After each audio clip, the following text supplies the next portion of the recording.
You're too old, and it's too late to start. Has anyone ever said that to you? Well, I'm here to tell you that it's too late to quit. And oh yeah, you're not too old. In fact, the good news is that it's always the right time to start.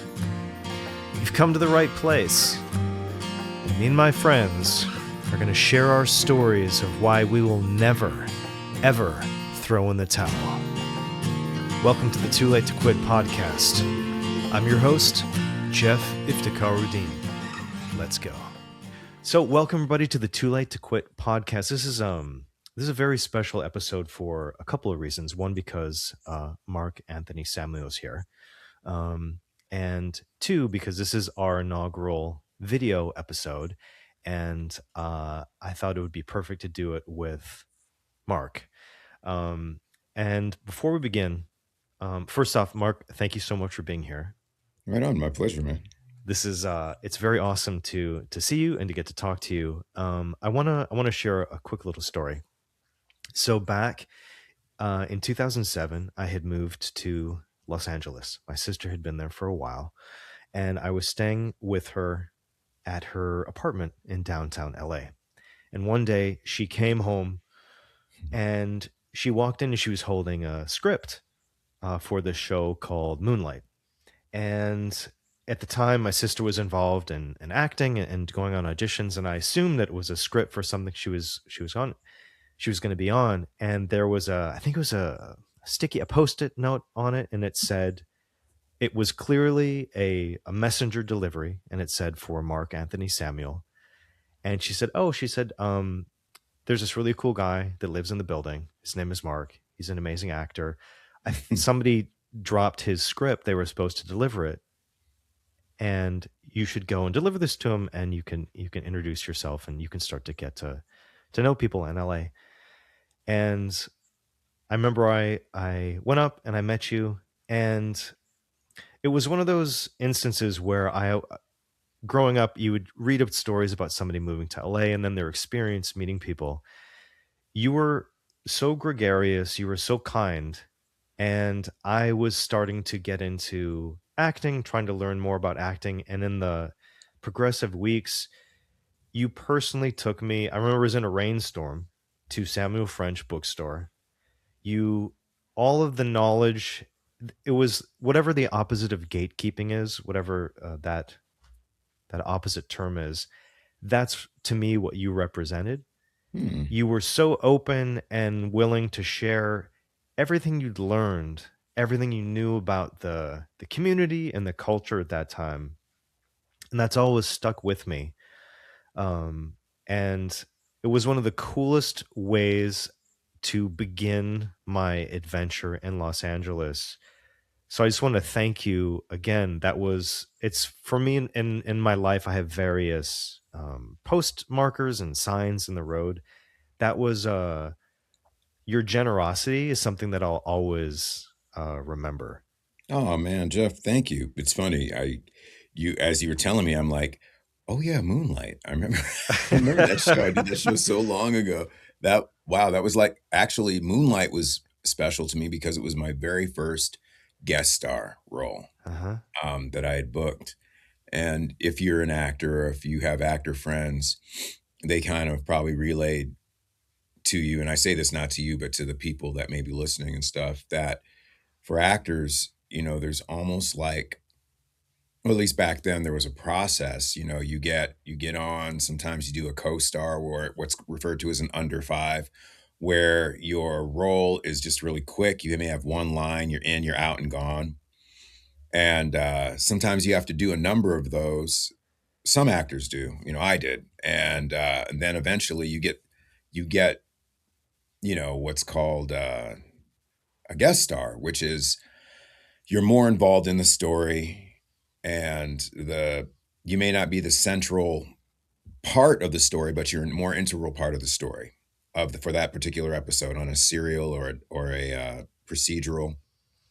And it requires that you have a little bit more involvement, certainly more lines, more responsibility. You probably come back more than one day, or you're there for a long period of time because you're still more integral to the story. And that was my very first time getting that getting that privilege. And on top of it, it was the first time also that I had a script delivered to me.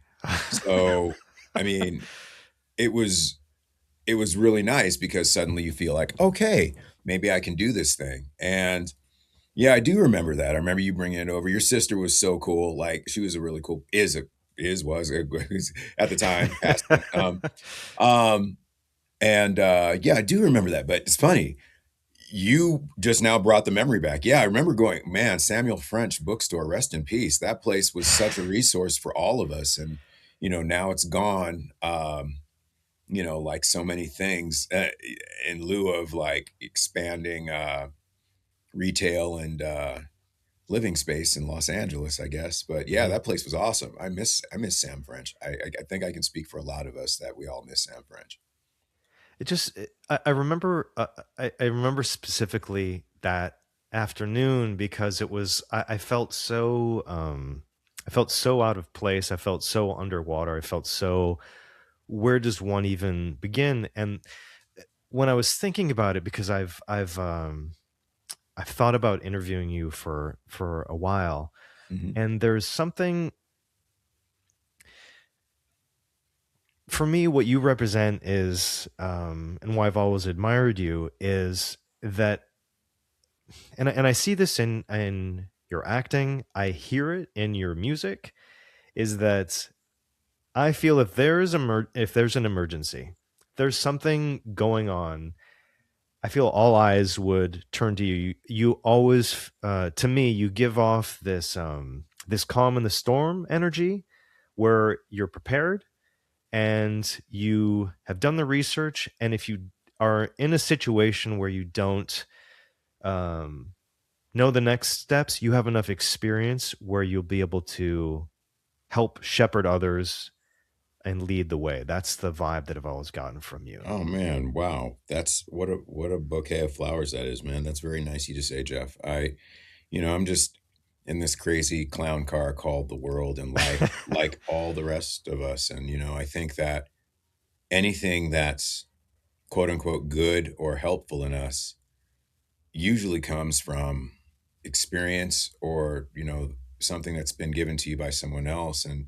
I can only say the best parts of me probably come from my dad and my grandmother, my late grandmother, my late dad, just they had always instilled in me the idea of being resourceful. And resourceful can come in many forms. It can come in the form of being uh, super smart with your limited resources. As an actor, we all become that. Or if there's, not to pretend that you know anything so much as you relay what you currently know. Mhm. Or if you don't know something, as many customer service training videos will say, the buck stops with you. You will try to find the answer. If you don't know, you'll look into your personal sphere of influence or resources and try to pull from that. And I think that's all any of us can do. Um, it's just you mentioned gatekeeping. I've always thought gatekeeping is mostly rooted out of fear. Mhm.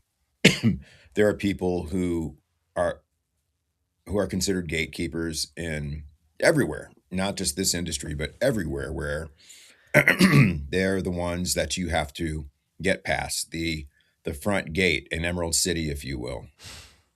And I think that anyone who has that responsibility bestowed upon them, I think it's helpful for them to not only be dismissive. It's not like Studio 54 where you can't get in because you're not cool enough, so Mhm. much as be helpful. If that person can't get in that day, which a lot of us are moving through life in steps, we may not have the training at the time, or we may not have enough of the experience to help us garner a state of confidence or ability or focus.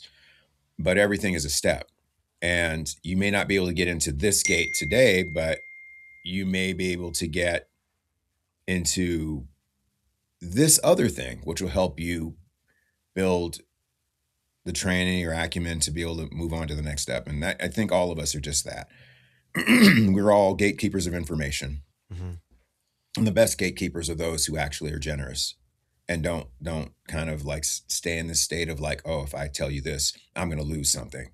We don't lose anything in sharing information. What's yours is yours, Uh-huh. and if it's meant to be that you move on to whatever amazing goal you want to set or reach, that's yours. It's not to be determined or prevented by anybody else.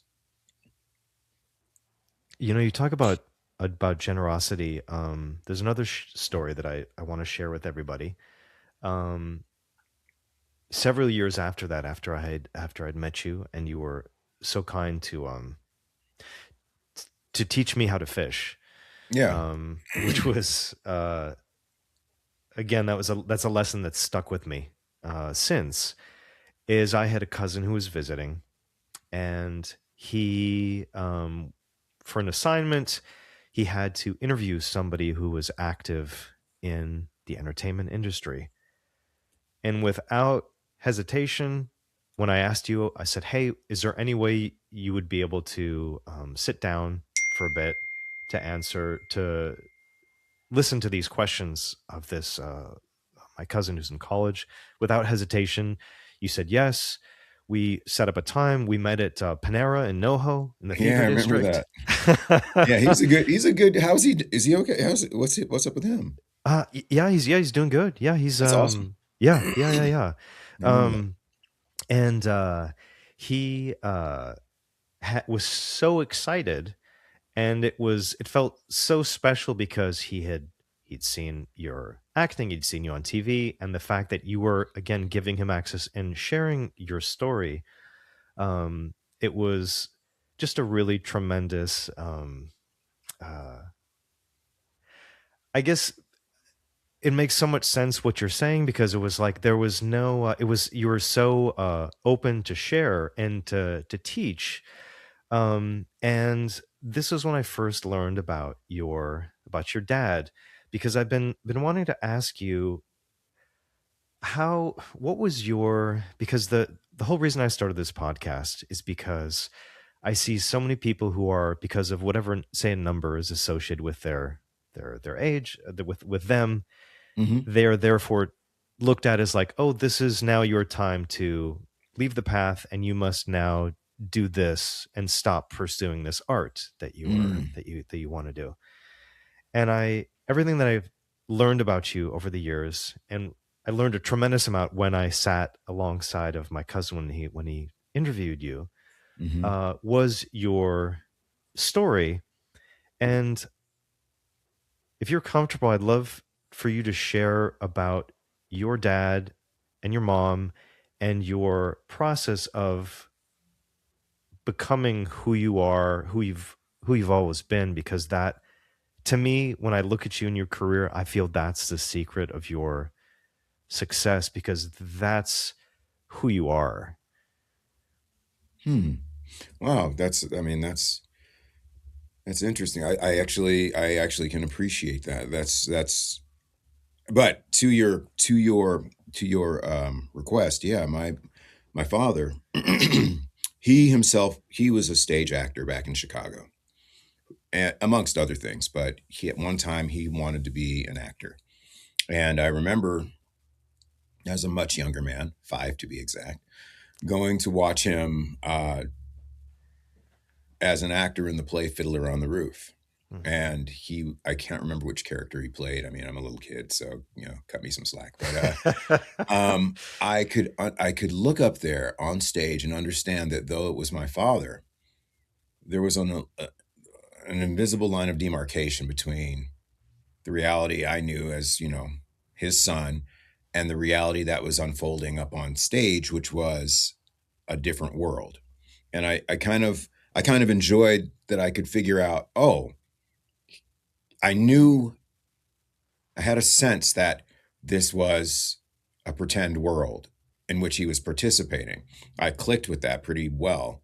Um, I'm sure at my age, I probably said, "There's dad." I mean, Uh-huh. whatever. But my, Uh-huh. and my Yeah. mom, being my mom, probably just kind of like, got me together.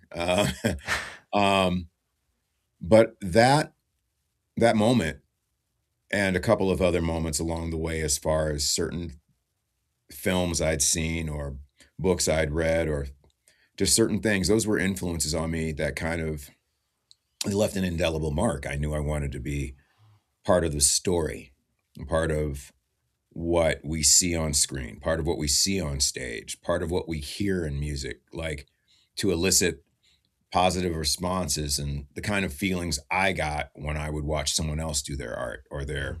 their whatever creative endeavor. You get influenced in a positive way by this. And I knew I wanted to be that. I knew from a very early age I wanted to do that. And my dad was also very influential in how I parsed out my time, and he knew I wanted to be an actor, but he also knows that in this world, especially in this country, the arts, you know, while appreciated, they can take second seat to,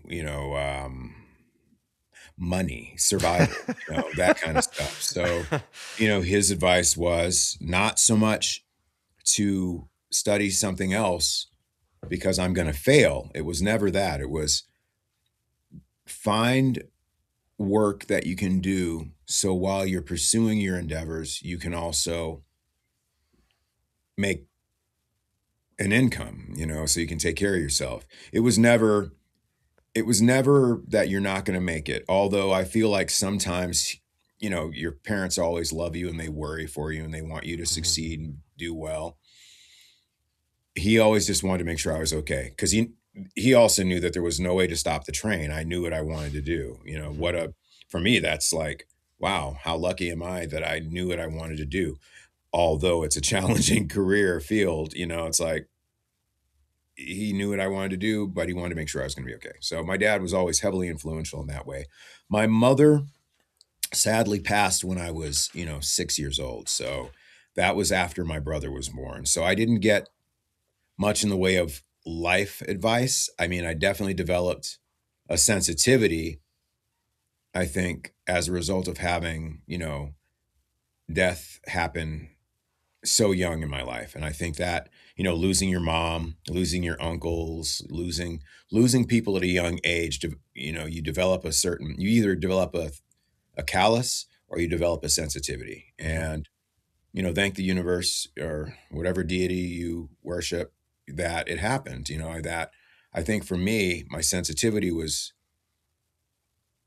a huge part of who I was, and thankfully my dad additionally was a person who nurtured that. He Mhm. wasn't, the only time I think he was like a stereotypical Jamaican American dad was like funerals, was like, you've got to be strong, don't cry, that kind of thing. Yep. But even then, he didn't 100% subscribe to like being unemotional. He was just like, Uh, I felt like he wanted us to be caretakers, even in that sense. If everyone is in the room is feeling grief, you have to be kind of anchored so you can, receive the hugs. You can let people vent, let people cry. So all those things, these are all things that I've known and also that are occurring to me in this very moment. My father was setting me up to be a good teammate, a good,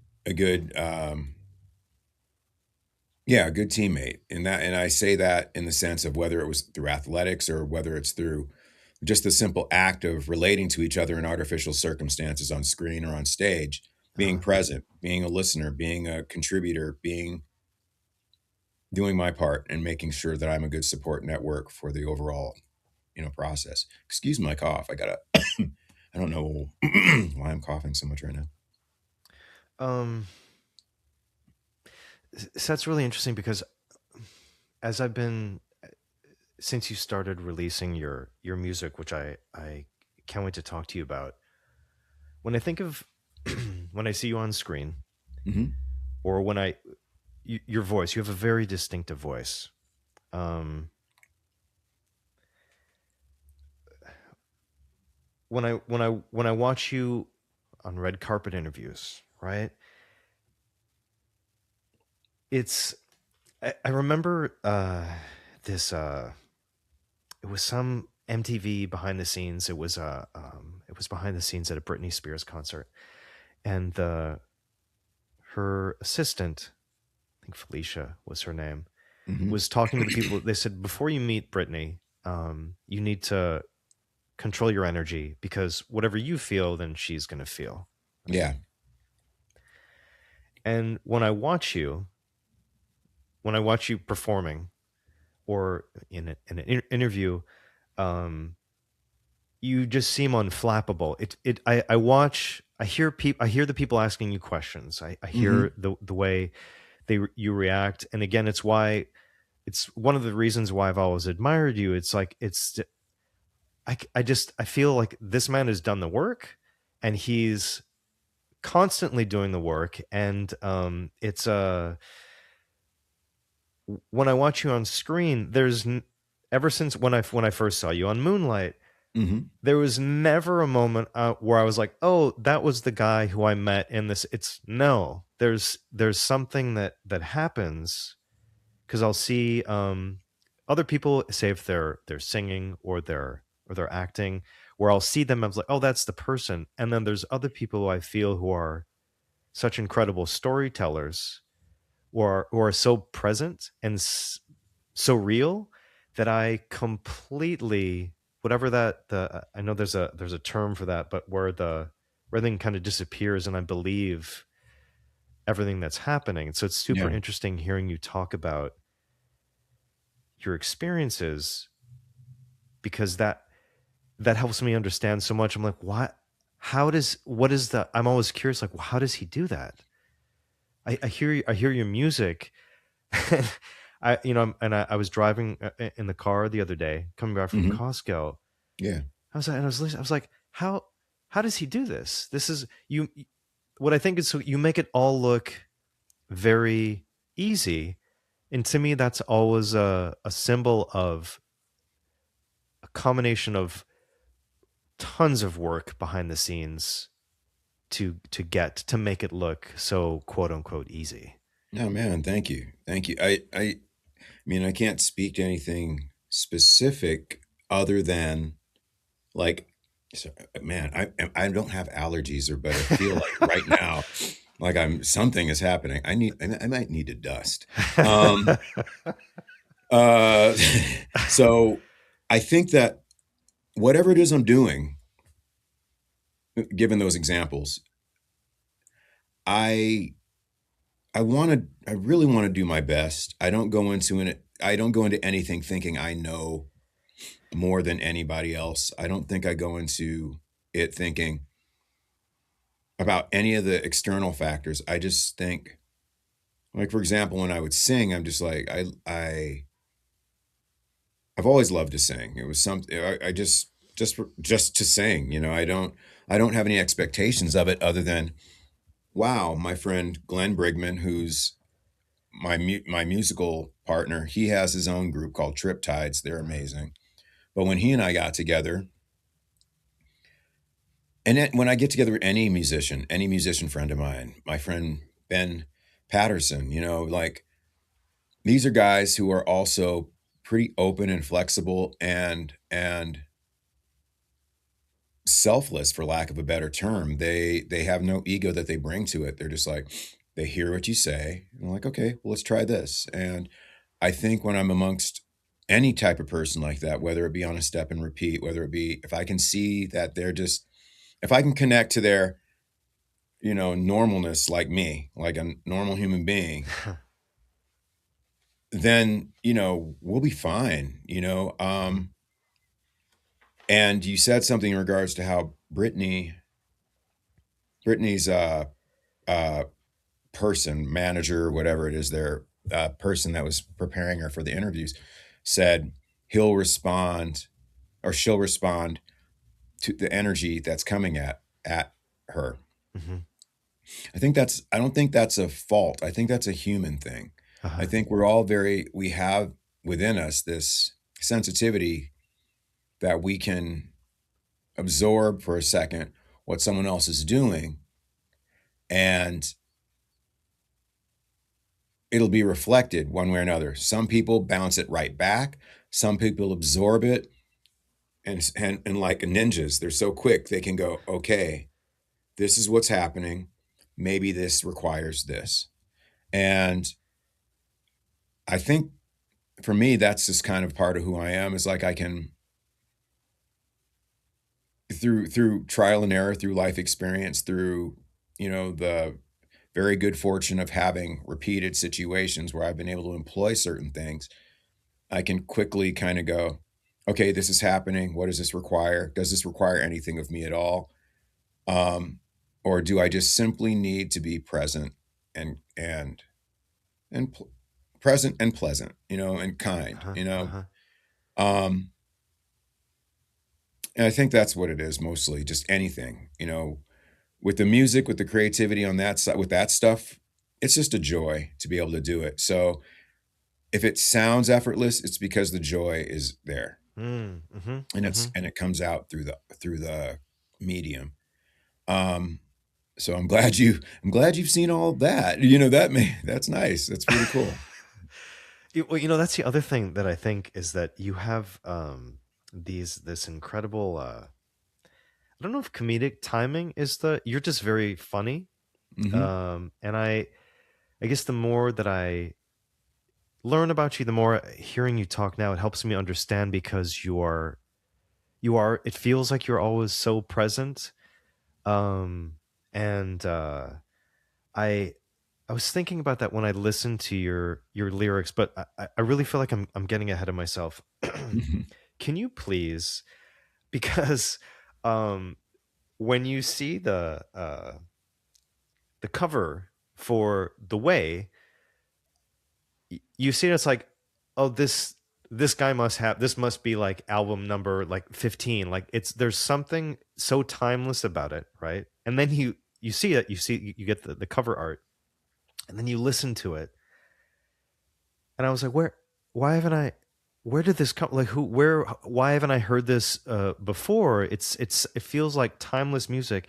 How can you please walk us through that whole journey from you with your friendship to all of a sudden you're recording in a studio?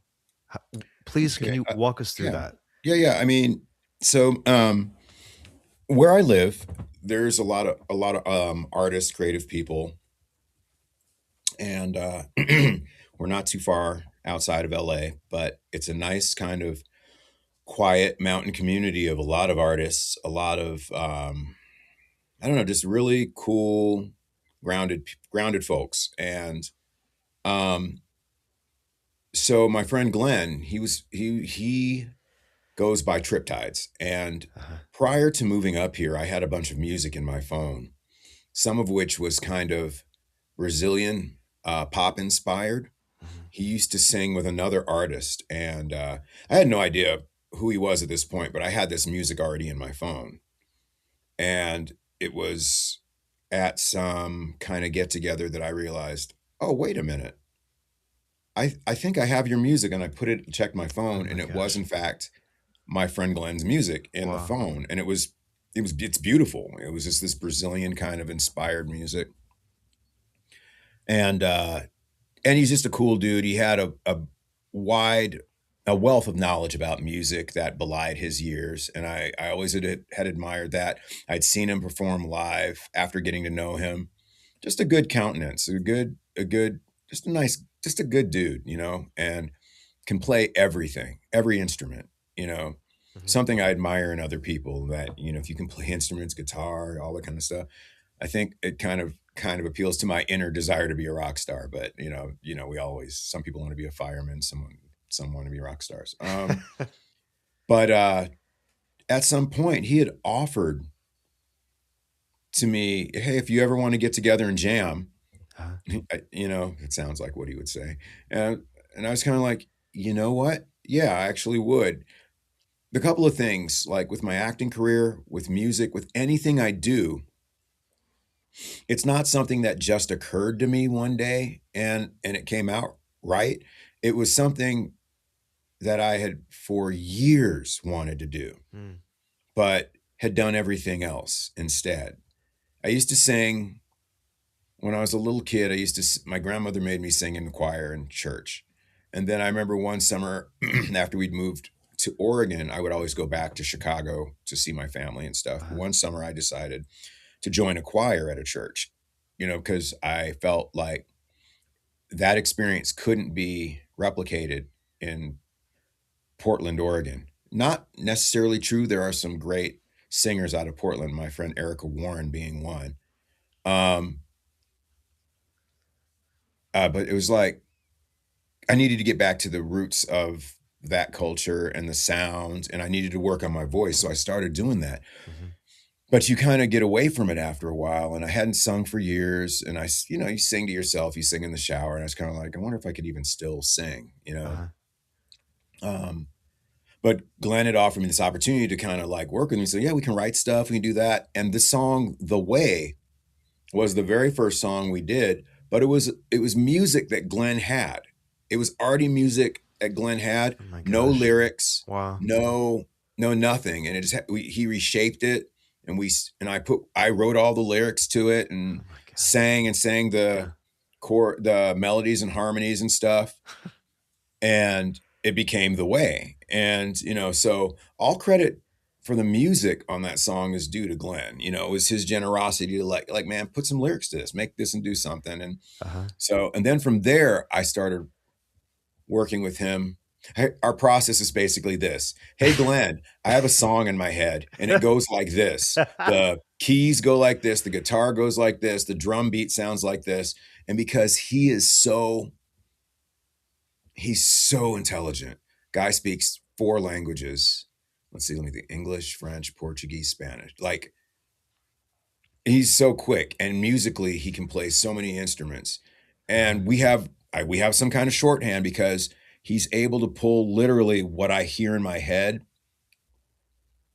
out. And we go back and forth and augment things like, no, that's the sound I hear in my head. And that's how we've written our music. And um he has there's one other song we've done. Shoot, Summer Sun. Uh-huh. That was an old song, old bit of music he had, and wasn't going to do anything with it. But Okay. every time I heard it, I was like, yo, this song is low, man. This song has such a great beat. Let Yeah. me try to do something on that. And even though for me vocally it was slightly out of my range, that was my fault. I should have started in a lower register, but I love that song, and Uh-huh. that was another one where he had the music and I sang to it. But all of our other songs that we'd have done together, those would just come straight up out of my head. And he's so brilliant that we were able to turn it into something. So yeah, I mean, that's kind of where it's at. I am just now slowly teaching myself how to play piano, but I'm not. I don't play instruments. I started when I was a little kid, maybe doing some drum lessons. Then my Uh-huh. grandmother, when I was very young, back in Evanston, she was like, made me take piano lessons, and it was hard to say no to my you have a Jamaican grandmother. If you know Jamaican grandmothers, you know that it's hard to say no. But at some point she did ask me, she's like, what would you rather do? You'd rather go outside and play with your friends or play piano? And I was like, bet I'm out. I'm gonna go play with my friends. And I should have played piano. Uh-huh. She knew, hey kids out there, just for anyone out there, if your grandparents have some good advice, just roll with it for a second. I should have stuck with it. So you said this is very interesting. You you said something that to me sounds absolutely incredible.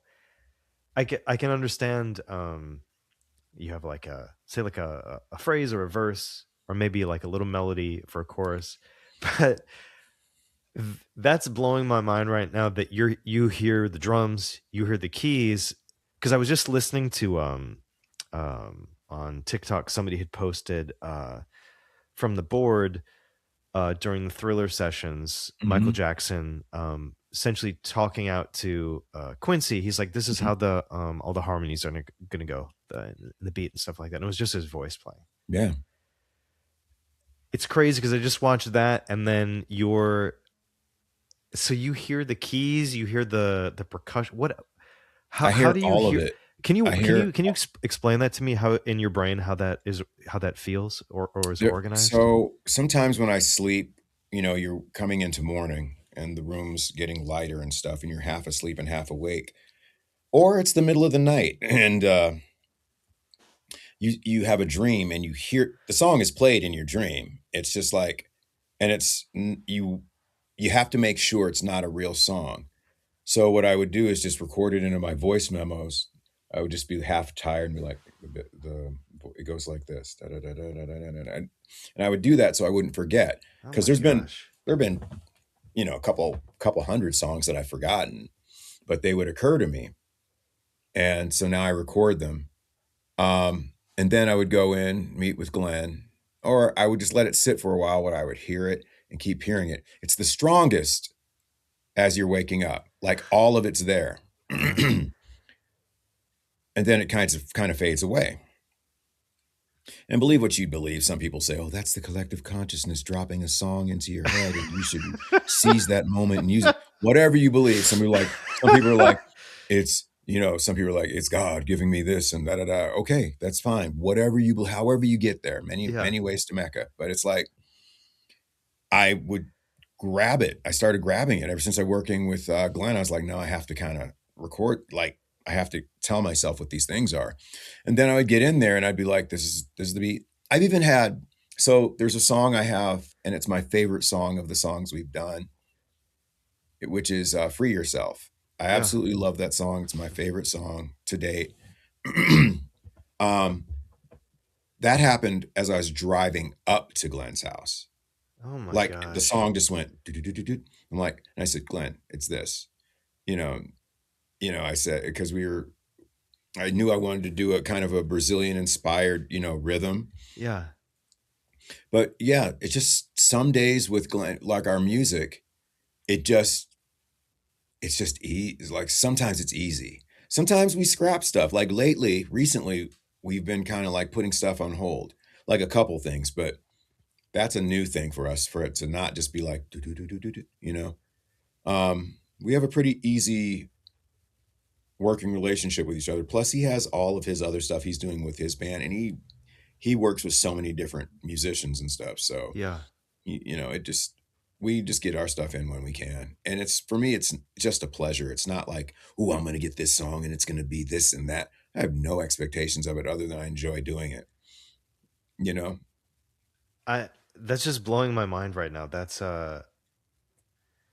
so because obviously you've spent time in other studios. Had you Mhm. ever spent time in a music recording studio in a booth? Not a no. No, not really. There was one time in college that me and, my friend Scott Klaus, he was doing music and, he had everything and we were in choir together. He's like, "Hey, Mark, you wanna do some vocals on this?" I was like, "Oh, that sounds fun. Yeah, why not?" Uh-huh. The one time I ever did it, and then there was this, many years later. I'd never sung studio, and I love it. I really love it. I'd love more opportunities to do it and different kinds of music too. I guess we are doing different kinds of music. Nothing is really just one style of music. It's just a kind of a psychedelic soul thing happening, I guess, maybe. But um, yeah, never had prior to that. But but you have these ideas. I think artists can attest to this. Like if you do art, other things occur to you. If you are into design and layout and creating an environment, whether it's oral, Uh-huh. oral, Aural, visual, whatever it is, I think an artist can see things and arrange things, and even sometimes see the colors of things and like I don't know. I mean, I just thought it was something that most artists do, but for me it's just like no, this goes together. No, that goes together. Part of me wishes, that I'd gotten into like, getting it would be an expensive habit and I'd never leave the room, but like buying instruments and synthesizers and computers and because I have lots of songs in my head. I have lots of things. And not every body can do it the way you do it. Like, you may be able to lay a little bit, but maybe there ultimately I have to sit down and learn how to use some of these amazing tools that are out there because there's a lot of things that always occur to me. There are scenes from movies that occur to me that haven't been made yet.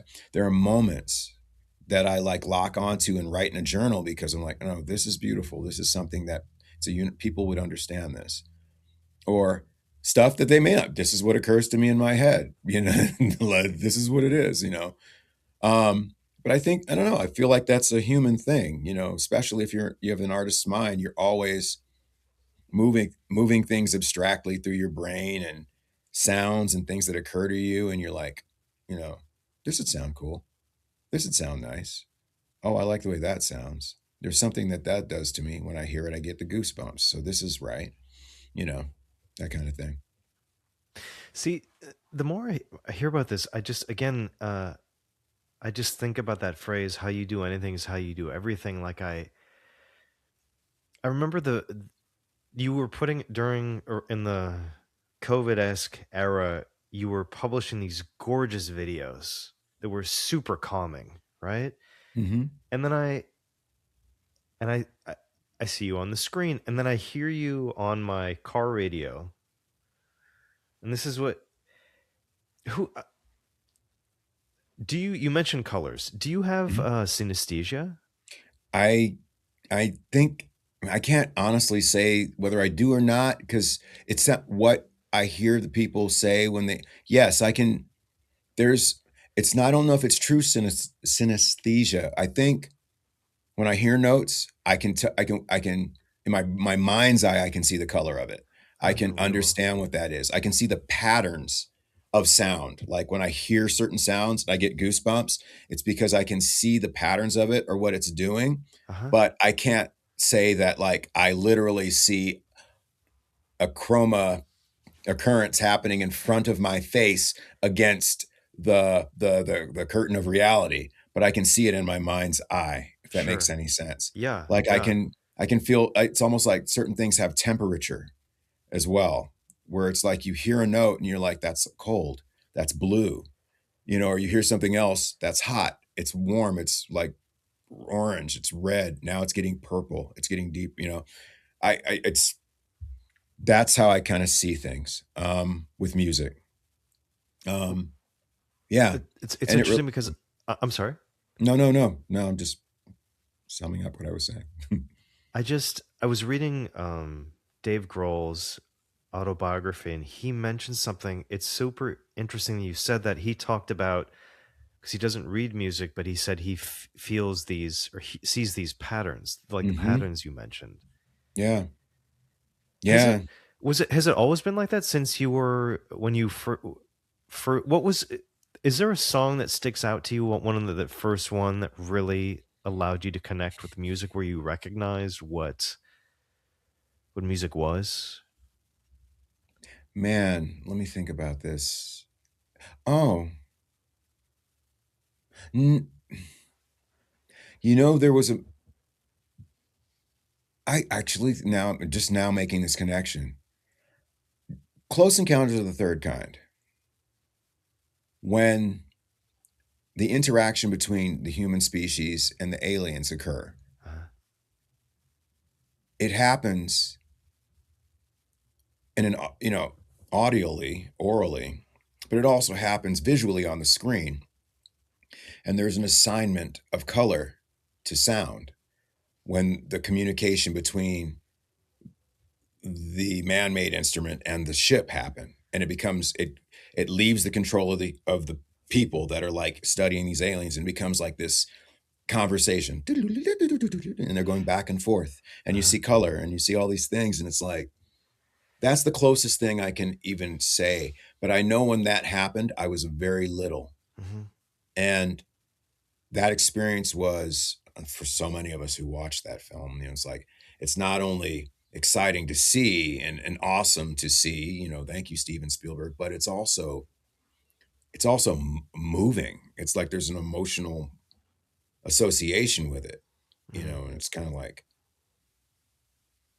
I think that's the closest thing I can think of where that feeling happened. Maybe Fantasia, uh-huh, the movie Fantasia, uh-huh, you know, where Mickey is raising his wand and his wizard outfit, and the waves crash up here and does it that way. And there's always been this assignment to like color and movement and sound. And I think that locked into my head so young and it never left. And it's just this understanding that, you know, wide sweeping sounds, whether orchestrated by, a multi-piece orchestra or electronica, has a pattern and you can see it. You can hear the waves, but you can see the waves happening and you know what color they are. It's I'm not articulating very well. I'm trying my best, but I just know when I feel it and when it's happening. This is just, I'm utterly fascinated right now. This is, I didn't know this about you or your brain. This is, I think this is so cool. How did you, again, the vibe, and I was, when I look at your album covers, it's just the vibe that I always get. It always feels like fearless. Like, and you're talking about the story, like, well, you went into the studio and you have you're like, well, here's the keys, here's this idea, and then you went in. I've been so curious to ask you, how many takes do you do when you record your vocals? It just depends on how important it is to me to have a certain thing happen because there's certain times where you can't go beyond the limits of your own biology. There's times where it's like, oh, my throat is I'm done for the day. But Uh-huh. but if there's something I can achieve and it's not happening, and in the event that it doesn't happen the way I want it to, like I may want to have a chord be more dissonant or like be kind of, I don't know. Between Glenn and I, we both have our thing. Glenn is like, I want it to be as perfect as we can. And I'm the same way. Uh-huh. And thankfully, it's about two different things because I know what I need. I know when I'm landing on the correct combination of notes to create the effect I want. Like my body will hear it, and then my skin will, like my goosebumps will happen. Oh my And if gosh. it's not right, then we just change it. So, how many takes? Sometimes it's two, Uh, sometimes it's 10, uh-huh. you know? Uh-huh. Um, but it's definitely when we know when it's okay. And sometimes, there have been times where I'm like, I'm not hitting the note right. I'm still, my voice is too, because I made whatever. I'm not a classically trained singer. I just sing. I sing from church or I sang from like memory. Yeah. And sometimes Glenn has to be the one to say, "Oh man, it sounds good. It's okay." But Uh-huh. there's times where I have to push back and be like, "No, somebody's gonna hear this." Yeah. And I don't want them to be like, "Oh, what's he doing?" Uh-huh. But mostly it's like my internal voice saying, "No, that's what it is." And there's also that self-acceptance where it's like, "No, that's my voice. This is how my voice sounds." I'm not Stevie Wonder. I'm not Donny Hathaway. I'm not, you know, Duran Bernard, who's amazing. Like I'm me. And I've just got to do my version. Who did you have any, were you listening to anybody when you were, I mean, I'm gonna guess no. Do you attribute any influences for these songs? Do you have any full album planned? I'm so curious about your whole creative process with this, or is this just all stuff that Just things that comes? occur to me. Yeah. Things that occur to me, but yeah, I couldn't say that it comes without influence. I mean, my dad played soul music and Brazilian pop when I was coming up. Uh-huh. um, I loved disco, house music. Um, I loved drum and bass and electronica from everywhere. I love the sound out of the Caribbean. Not just the bias of my family being, West Indian American family. It's Uh-huh. like I love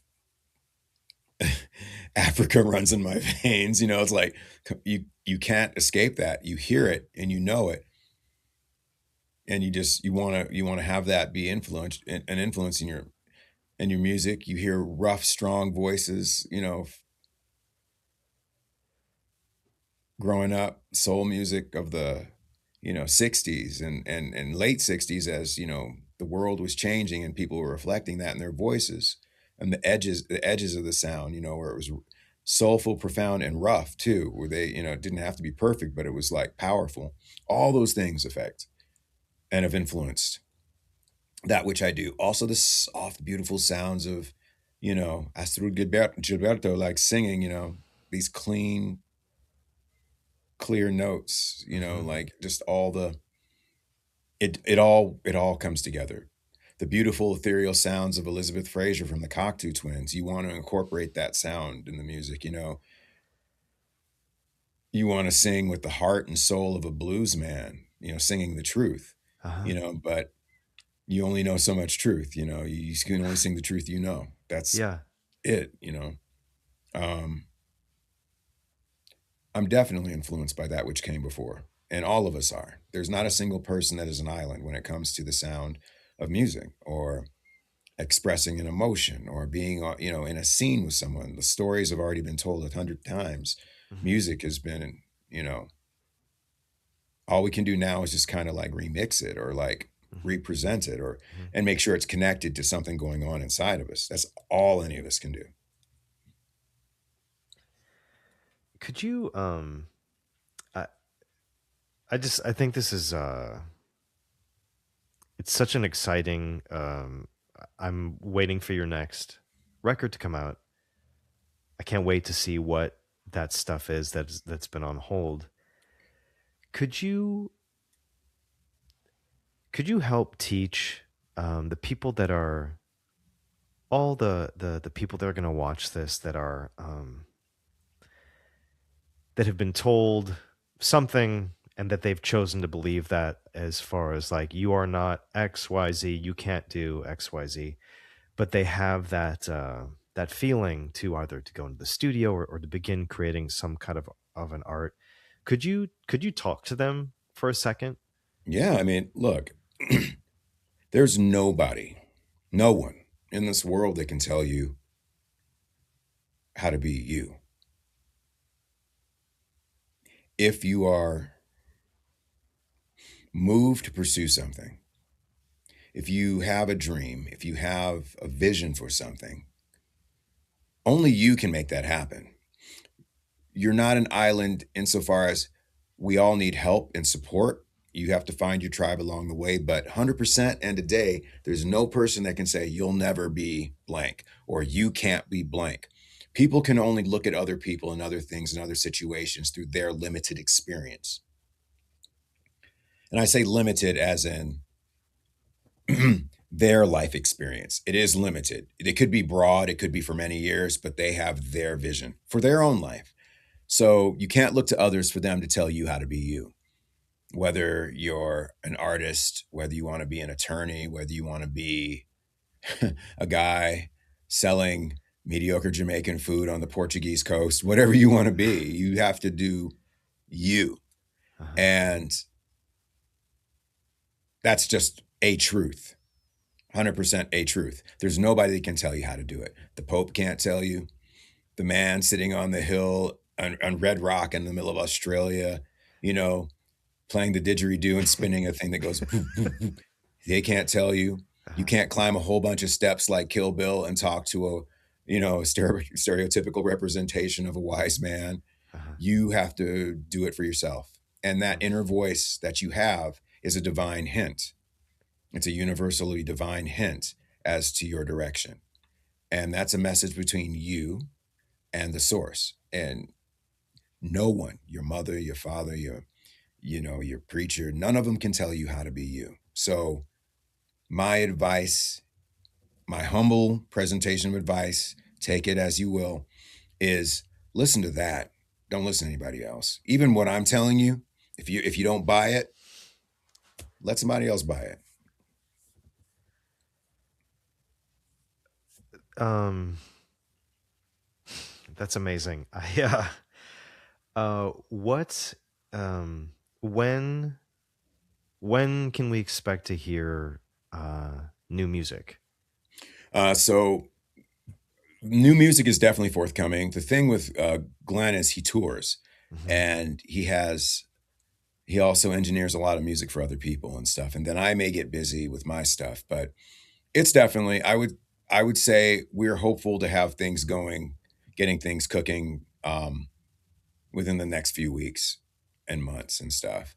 And we basically like to come up with one or two songs and we release them as a single. And I think what we're going to end up doing is putting together an EP and having a couple simple video representations of it. I'd like to go back and shoot a video for Free Yourself, but I still have to think, everything we're doing is grassroots. It's not like, we have a big studio behind us or anything, but Uh, maybe a video representation of that video or something. We'll see. Um, I have a lot of ideas, of how to present it, and this would give me my chance to kind of be an art director, which would be kind of fun.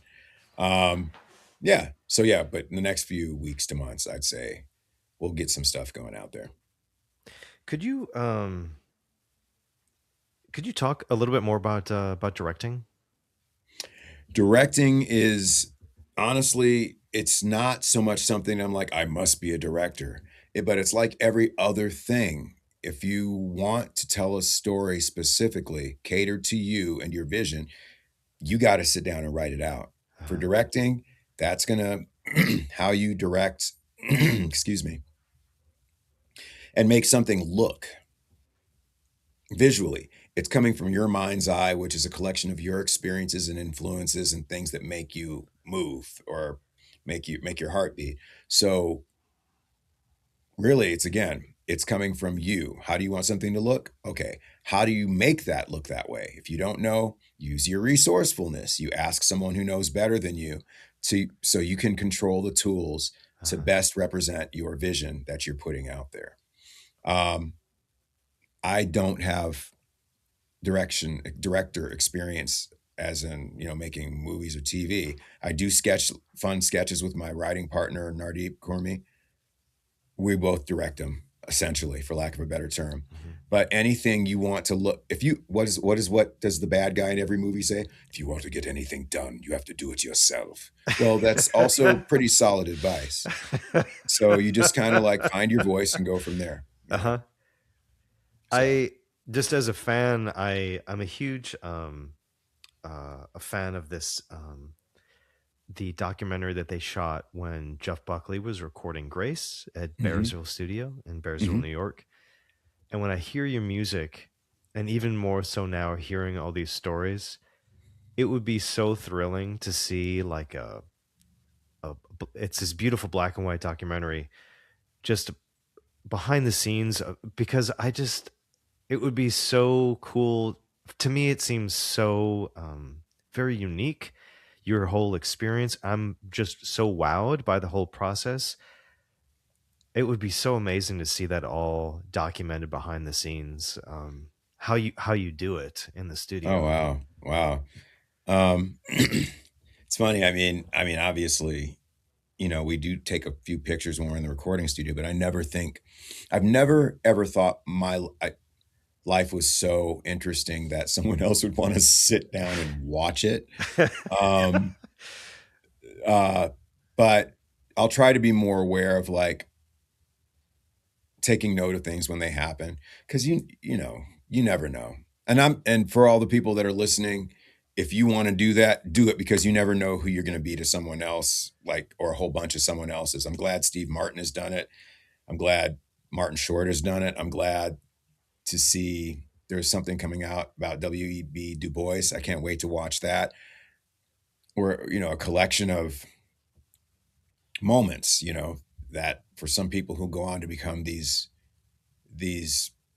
amazing marks of distinction in the human experience. I'm glad someone took note of that.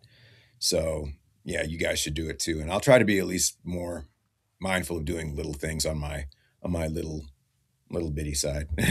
That would Because you be never know. You never know who be wants to. absolutely amazing. It's and one of the reasons why I say that is because it's mind blowing to me that you've had that experience hundreds of times where you dream of songs and you have all the parts laid out. And then say like to capture that whole experience from you going in, I mean, 2 to 10 takes, that feels very quick to me, which is when you hear the records, it's just I think that would be amazing. Yeah, man. I mean, thank you. Thanks, man. That's me. I mean, somebody else could probably do it in less takes. Like some people are more visionary, some people are geniuses. I'm a regular guy who just finally had an opportunity to get with somebody so I could get this stuff out of my head. So it's been fun doing it. Well, it's been pretty extraordinary to have a regular guy like you on this Too Late to Quit podcast, Mark. Thank you so much for coming My on here, pleasure. for sharing your story, and for talking to the people who listen to this. No, my pleasure, Jeff. Thanks for picking me to have a conversation with and on video. This has been awesome, and I would love it. I'd love to play a song of yours, your selection. After 100% this play Free finishes. Yourself. Free Yourself. Okay. That's the song. Could you give a quick intro to the song as if we were about to spin it on the radio? So Free Yourself, the way it occurred to me is I wanted something that was kind of ambient, mood stirring. When I originally imagined the song being done, I wanted to have a string section, and I didn't know that we could literally hire out a string section or a person that plays multiple strings digitally and have them send in otherwise we would have a string section in this song too as well. And it might be a little bit slightly longer, but it just, I don't know. It's one of those songs I imagine people would drive down any coast in the world and listen to in a convertible with someone they like or by themselves. That's it. With the sun setting or rising, whatever you need. But yeah, definitely outside in a car. That's what I'm thinking. Awesome. Well, thank you so much, Mark. And All right, my pleasure. Remember, everybody, it's always the right time to start, and it's too late to quit. You got this.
Thank you for listening to the Too Late to Quit podcast, a 424 Records Rude Rudy production. Copyright 2026, all rights reserved. You got this.